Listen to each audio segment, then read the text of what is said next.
P Gannavaram అంటే కోనసీమ ప్రాంతంలో అత్యంత ముఖ్యమైనటువంటి ప్లేస్. ఈ ప్లేస్లో మొన్న ఆ మధ్య జరిగిన పంచాయతీ ఎన్నికల్లో కూడా జనసేన పార్టీ చాలా బాగా పెర్ఫామ్ చేసింది. ఈ ప్రాంతాల్లో మంచి సీట్లు గెలుచుకున్నటువంటి జనసేన పార్టీ ఇక్కడ తమకి ఈసారి డెఫినెట్లీ ఎమ్మెల్యే టికెట్ వస్తుంది అని గట్టిగానే నమ్మింది. ఈ ప్రాంతంలో జనసేన నాయకులు కూడా ఈ అంశాన్ని నమ్మి, వాళ్ళకి బేస్ ఏముంటుంది, గడిచినటువంటి విలేజ్ ఎలక్షన్స్లో, పంచాయతీ ఎలక్షన్లో అక్కడ సీట్లు గెలిపించుకున్నాం కాబట్టి డెఫినెట్లీ ఇక్కడ మనకే వస్తుంది ఎమ్మెల్యే టికెట్ అనే ఉద్దేశంతో వాళ్ళు కూడా చాలా గట్టి కష్టపడ్డారు.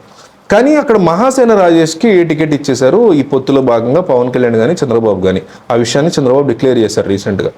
సో ఈ అంశాన్ని మనం ఒకసారి క్రోడీకరించుకుంటే, పవన్ కళ్యాణ్కి అన్యాయం జరిగిందా, జనసేనకి అన్యాయం జరిగిందా అని పక్కన పెడితే, మహాసేన రాజేష్ విషయంలో మాత్రం చంద్రబాబు నాయుడు ఒక మంచి పని చేశారు అనే వాళ్ళు ఎక్కువగా మనకి ఇక్కడ కనిపిస్తారు. ఎందుకంటే మహాసేన రాజేష్ నాకు పర్సనల్గా అతనంటే సపోర్ట్ లేకపోయినా ఒక రకమైన ఇష్టం ఉంది.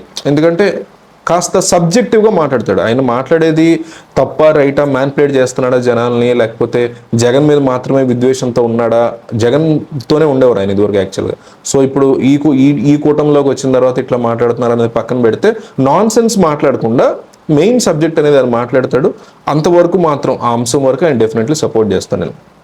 సో ఇప్పుడు ఈ మహాసేన రాజేష్ టికెట్ కన్ఫర్మ్ చేసిన 24 గంటలు ఏం చేశారంటే, లోకల్గా ఉండేటువంటి అన్ని వర్గాల వాళ్ళని, కేవలం తాను ఒక దళితుడిని కాబట్టి ఇక్కడ దళిత ఓట్లు ఎక్కువగా ఉన్నాయి కాబట్టి వాళ్ళని మాత్రం ప్రభావితం చేయకుండా, తెలుగుదేశం పార్టీ తరఫున లోకల్గా కలిగి తిరుగుతూ అక్కడ లోకల్లో ఉండే చాలా మందిని తనదైన స్టైల్లో ప్రభావితం చేస్తూ టికెట్ ఇక్కడ తనకి ఇచ్చారని, తమకు ఉన్నటువంటి ఇబ్బందులు ఏమైనా సరే ఎమ్మెల్యే అయిన తర్వాత సెట్ చేస్తానని టైం వేస్ట్ చేయకుండా, ఎందుకంటే ఏపీలో గట్టిగా చూసుకుంటే ఎలక్షన్ ఇంకో 60 రోజుల్లో కంప్లీట్ కూడా అయిపోతుంది.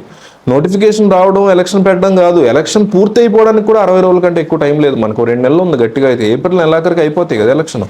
సో ఇట్లాంటి పరిస్థితుల్లో క్లియర్ కట్గా జనాల్లోకి వెళ్ళి పరిస్థితిని ఎక్స్ప్లెయిన్ చేసి, తాను ఎమ్మెల్యే గనక గెలిస్తే లోకల్గా ఏం చేయగలుగుతాను అనే అంశాన్ని ఒక్కొక్కళ్ళని కలిసి క్లియర్గా కుటుంబాలని చిన్న చిన్న మీటింగులు పెట్టడం ఒక్క రోజులోనే, జస్ట్ జరిగి కూడా 24 గంటలు కాలేదు కదా. సో ఈ గ్యాప్లోనే ఆయన అంత కష్టపడుతున్నాడు అనేటువంటి మాట గట్టిగా జనాల్లో వినిపిస్తోంది.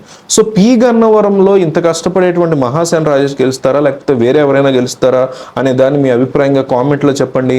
పి గన్నవరం నియోజకవర్గంలో గెలవబోయే పార్టీ పేరు మీరు కామెంట్లో రాయండి, టీడీపీ లేదా వైసీపీ అని రాయండి. ఎందుకంటే సర్వే సంస్థలు యూట్యూబ్ కామెంట్లు చెక్ చేస్తూ ఉంటాయి, జనం ఏమనుకుంటున్నారు, పి గన్నవరం పరిస్థితి ఏంటి అనేది అబ్జర్వ్ చేస్తూ ఉంటాయి. ఇప్పుడు పి గన్నవరం అని యూట్యూబ్లో కొట్టుకొని మన వీడియో వస్తుంది, మన వీడియో కింద కామెంట్స్ చెక్ చేస్తారు సర్వే కామెంట్లు వాళ్ళు.